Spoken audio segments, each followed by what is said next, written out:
নমস্কাৰ সকলোকে মোৰ অন্য এটি ভিডিঅ'লৈ আপোনালোকক স্বাগতম জনাইছোঁ। আশা সকলোৰে ভাল আৰু মোৰো ভাল। লাষ্ট মই এটা ভিডিঅ' বনাইছিলোঁ যে এডিআৰইৰ ভাইভাত মোক ক্লাছ 10ৰ পেপাৰখনৰ বাবে কি কুৱেশ্যন কৰিছিলে আৰু সেই ভিডিঅ'টো সকলোৱে বহুত বেছি মৰম দিছে। সিমানখিনি মই আশা কৰাই নাছিলোঁ। মই আশা কৰাতকৈ আপোনালোকে বহুত বেছি মৰম দিছে। সকলোৱে ধুনীয়াকৈ কমেণ্ট কৰিছে আৰু তাৰোপৰিও বিভিন্ন ধৰণে কুৱেশ্যন কৰিছে। যিমান পাৰোঁ কুৱেশ্যনখিনিৰ আনচাৰ মই কমেণ্টতে দিছোঁ, কিন্তু কিছুমান বস্তু অকণমান ডিটেইলছত ক'বলৈ কমেণ্টত প্ৰব্লেম হয়। সেয়েহে মই ভাবিছোঁ তাক লৈ এটা ভিডিঅ' বনাম, অতি সোনকালে বনাম। তাৰ আগতে ভাবিছোঁ ক্লাছ 8ৰ পেপাৰখনত মোক কি কুৱেশ্যন কৰিছিলে সেইখিনি আপোনালোকৰ আগত জনাই দিওঁ, কাৰণ মোক বহুতে কৈ আছে যে সোনকালে বনোৱা, যিহেতু এক্সাম পালেহি।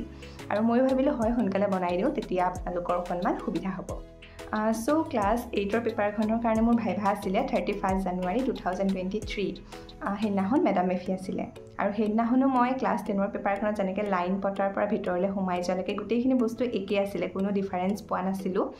তেনেকৈ সোমাই গ'লোঁ আৰু সেইদিনাখন মই 10 নম্বৰ বৰ্ডৰ প্ৰথমজন কেণ্ডিডেট ময়ে আছিলোঁ। 9টা বজাত আছিলে, মৰ্ণিং শ্বিফ্টত আছিলে সেইদিনা। তো তেনেকৈ সোমাই গ'লোঁ আৰু সেইদিনা পেনেলত দুজন ছাৰ আছিলে আৰু মই প্ৰথম দিনাৰ দৰে গুড মৰ্ণিং কৈ ৰুমত সোমাই গ'লোঁ আৰু সোমাই যোৱাৰ পিছত তেওঁলোকে মোক বহিবলৈ দিলে আৰু তাৰে এজন ছাৰে মোৰ ডকুমেণ্টছখিনি চাই পেলাই মোক কৈছে যে ইমান ধুনীয়া নাম, তোমাক নামটো কোনে দিছিলে? তেওঁ প্ৰথমে সেইটো প্ৰশ্ন কৰিছে। তেতিয়া মই ক'লোঁ মোক মোৰ নামটো কোনে দিছিলে। তাৰপিছত মোৰ নামৰ অৰ্থটো সুধিলে, অৰ্থটো মই ধুনীয়াকৈ বুজাই ক'লোঁ আৰু তাৰপিছত মোক আনজন ছাৰে সুধিছে যে তোমাৰ দেউতা আছেনে? তেতিয়া মই ক'লোঁ হয় মোৰ দেউতা আছে। তেতিয়া তেওঁ সুধিছে যে দেউতাই কি কৰে? মই ক'লোঁ যে আমাৰ ঘৰত জাৰ্চি গৰু আছে। তেতিয়া মোক সুধিছে সেই গৰুৰ গাখীৰখিনি ক'ত বিক্ৰী কৰে? আৰু মই তেওঁক তেতিয়া গোটেই বস্তুখিনি বুজাই ক'লোঁ যে গাখীৰখিনি আমাৰ গাঁৱত এখন ছ'চাইটি আছে, তাত বিক্ৰী কৰে আৰু সেই ছ'চাইটিখনে নি ডায়েৰী ফাৰ্মত দিয়ে, হোটেলত দিয়ে, মানে গোটেই বস্তুখিনি বুজাই ক'লোঁ। তেতিয়া তেওঁ মোক আমাৰ ডায়েৰী ফাৰ্মখনৰ বিষয়ে অকণমান বুজাই ক'বলৈ ক'লে আৰু তেতিয়া মই ক'লোঁ যে প্ৰথমতে এজন মানুহে খুব কষ্ট কৰি এষ্টাব্লিছ কৰিছিলে। তাৰপিছত এতিয়া আমাৰ গাঁৱৰ প্ৰায় 60-65 ঘৰ মানুহে গৰু পুহি তাতে গাখীৰ বিক্ৰী কৰে। তেনেকৈ মানে গোটেইখিনি বস্তু আৰু মই যিমানখিনিলৈকে জানো সেইখিনি বুজাই ক'লোঁ। আৰু তেতিয়া দুইজন ছাৰে মানে কনচাল্ট কৰিছে যে ইহঁতৰ এইটো মানে হোৱাইট ৰিভলিউশ্যন নিচিনা হয়, এনেকৈ ক'লে আৰু তেতিয়া মোক সুধিছে যে হোৱাইট ৰিভলিউশ্যন মানে কি গম পোৱা নে? মই ক'লোঁ হয় ছাৰ গম পাওঁ। তাৰপিছত মোক ক'বলৈ গ'লে হোৱাইট ৰিভলিউশ্যনৰ বিষয়ে কি জানো। তাৰপিছত মই ক'লোঁ হোৱাইট ৰিভলিউশ্যন কি হয়। তাৰপিছত তেতিয়া মোক কৈছে হোৱাইট ৰিভলিউশ্যনৰ লগত জড়িত ব্যক্তিজনৰ নাম জানানে? সেনে সুধিলে আৰু লাকিলি মই সেইটো জানো, যিহেতু মোৰ 9-10ত জিঅ'গ্ৰাফী আছিলে, মই সেইখিনি বস্তু পঢ়ি আহিছিলোঁ। সেইকাৰণে মই ক'লোঁ আনচাৰটো যে ভাৰ্গিছ কুৰিয়েন। আৰু তেতিয়া কোৱাৰ পিছত আনজন ছাৰে মোক কৈছে যে ঘৰত বাৰু গৰু আছে, গাখীৰ আছে কাৰণে হোৱাইট ৰিভলিউশ্যন জানা, ব্লু ৰিভলিউশ্যন আৰু গ্ৰীণ ৰিভলিউশ্যন জানানে সুধিলে। তেতিয়া মই সেইখিনি বস্তুটো পঢ়ি আহিছিলোঁ, সেইকাৰণে সেইখিনি আনচাৰো ধুনীয়াকৈ দিলোঁ। আৰু লাষ্ট ভিডিঅ'টোত যে মই কৈছিলোঁ ভাইভাৰ কাৰণে বহুত কিবাকিবি পঢ়ি শুনি প্ৰিপেৰেশ্যন কৰি যোৱাতকৈ মেণ্টেলি প্ৰিপেয়াৰ হৈ যোৱাটো বেছি প্ৰয়োজন বুলি সেইকাৰণে কৈছিলোঁ আচলতে। আৰু ইণ্ট্ৰ'টোৰ ওপৰতো বহুতখিনি ডিপেণ্ড কৰে বুলি কৈছিলোঁ। এতিয়া আপোনালোকে দেখিলেই মোৰ দেউতাই কি কৰে সেইটোৰ ওপৰতে মোৰ গোটেই কুৱেশ্যনখিনি তেওঁলোকে সুধিলে। গতিকে আমি নাজানো আমাক কি সুধিব, সেইকাৰণে চবৰে বেছিক বস্তুখিনি আমি জানি যোৱাটো দৰকাৰ। আৰু বিশেষকৈ আপোনালোকে কোন ঠাইৰ পৰা আহিছে বা আপোনাৰ ঘৰ ক'ত বুলি সোধোতেই বহুতখিনি কুৱেশ্যন ওলাব পাৰে। তো এতিয়া আপোনাৰ যেনিবা ধৰক ঘৰ হ'ল শিৱসাগৰতো এতিয়া বহুত পুৰণিকলীয়া কীৰ্তিচিহ্ন আছে, হিষ্টৰিকেল ঘটনা আছে, সেইখিনিৰ বিষয়ে আমি ভালদৰে জানিব লাগিব। আপোনাক বিভিন্ন ধৰণৰ কুৱেশ্যন সুধি দিব পাৰে আপোনাৰ ঠাইখনৰ ওপৰত, সেইকাৰণে সেইখিনি বস্তু ষ্টাডি কৰি যাব লাগে। ঠিক তেনেকৈ আপোনাক যেতিয়া সুধিব হবি কি বুলি, তেতিয়া আপুনি হবি যেনিবা এইটো বুলি ক'লে, তেতিয়া সেই আনচাৰটোৰ এগেইনষ্টত বহুতখিনি বস্তু জানিব লাগিব। তেনেকেই মানে যোনখিনি বেছিক বস্তুখিনি চাই যাব। আৰু এটা বস্তু সদায় মনত ৰাখিব ভাইভাত, আপোনালোকৰ আনচাৰ তেওঁলোকৰ নেক্সট কুৱেশ্যন, সেইকাৰণে সেই বস্তুটো অকণমান ধ্যান দি চাব। সেইখিনি মানে মই মোৰ এক্সপিৰিয়েঞ্চৰ ফালৰ পৰা কৈছোঁ। মোক যদি হোৱাইট ৰিভলিউশ্যনৰ কথা সোধোতে মই যদি ব্লু ৰিভলিউশ্যনৰ কথা নাজানিলোহেঁতেন, মোৰ অলপ প্ৰব্লেম হ'লহেঁতেন। সেইকাৰণে মানে সেই তেনেকুৱা কিছুমান কথা থাকে। দেন লাষ্ট আৰু কিছুমান কুৱেশ্যন কৰিছিলে। তাৰপিছত মোক সুধিছে আজি দিনটো এটা বিশেষ দিন, আজি কি হয় গম পোৱা নে? তেনেকৈ সুধিলে। তাৰপিছত যিহেতু সেইদিনা মেডাম মেফি আছিলে, তো মই ক'লোঁ আজি মেডাম মেফি। তেতিয়া মোক সুধিছে মেডাম মেফি কোনে আৰু কিয় পালন কৰে, সেইখিনিও ক'লোঁ। আৰু সেইখিনি কোৱাৰ পিছত একেবাৰে শেষত মোক ছাৰজনে সুধিছে যে তুমি এতিয়া কি কৰি আছা? আৰু তেতিয়া মই ক'লোঁ যে মই ৰিচেণ্টলি গ্ৰেজুৱেশ্যন কমপ্লিট কৰি কম্পিউটাৰ ক্লাছ কৰি আছোঁ আৰু সৰু ল'ৰা ছোৱালী কিছুমানক টিউশ্যন কৰি আছোঁ।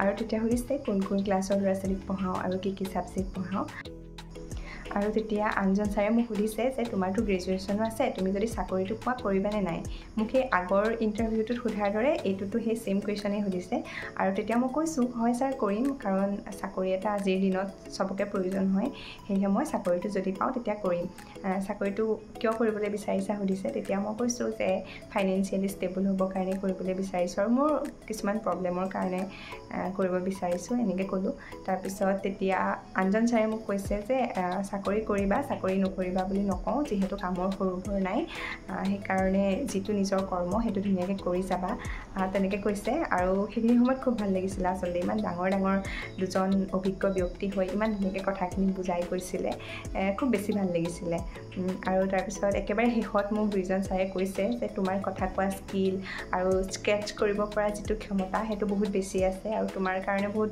ভাল অপৰচুনিটি আছে চাকৰিটো তুমি পাবাই আৰু যদি চাকৰিটো পোৱা তেতিয়া তুমি পঢ়া শুনা এৰি নিদিবা পঢ়া শুনা কৰি যাবা তেনেকৈ কৈছিলে আৰু লাষ্টত কৈছে আৰু বেষ্ট উইচেছ থাকিল তোমালে আৰু তোমাৰ সৈতে কথা পাতি খুব ভাল লাগিলে এনেকৈ কৈছিলে লাষ্টত আৰু সেইখিনি সময়ত মানে মোৰ যিটো অনুভৱ সেইটো মই আপোনালোকক বুজাব নোৱাৰোঁ কাৰণ ইমান দুজন ডাঙৰ অভিজ্ঞ ব্যক্তি আমি তেওঁলোকৰ তুলনাত বহুত মানে কম জানো মানে বহুত তলৰ মানুহ আৰু আমি তো তেওঁলোকৰ আগত কথা পাতি যেতিয়া তেওঁলোকে এনেকুৱা ধৰণৰ এটা ৰিয়েকশ্যন দিয়ে মানে সেইখিনি সময়ত মই ভাবিব নোৱাৰোঁ আৰু মানে আৰু একেবাৰে শেষত কৈছে যে কামৰ কোনো সৰু বৰ নাই কাম কৰিবলৈ লাজ নকৰিবা নিজৰ যিখিনি ডিউটি সেইখিনি ধুনীয়াকৈ কৰিবা আৰু পঢ়া শুনা কৰি থাকিবা ইন ফিউচাৰ ভাল ৰেংকত দেখিম বুলি আশা থাকিলে তেনেকৈ কৈছে মানে খুব ঘৰুৱা নিচিনাকৈ কথাখিনি পতা হ'ল তেওঁলোকৰ সৈতে মোৰো ভাল লাগিলে তেওঁলোকৰ লগত কথা পাতি চ' ময়ো লাষ্টত ক'লোঁ যে মোৰো ভাল লাগিলে আপোনালোকৰ লগত এনেকৈ কথা পাতি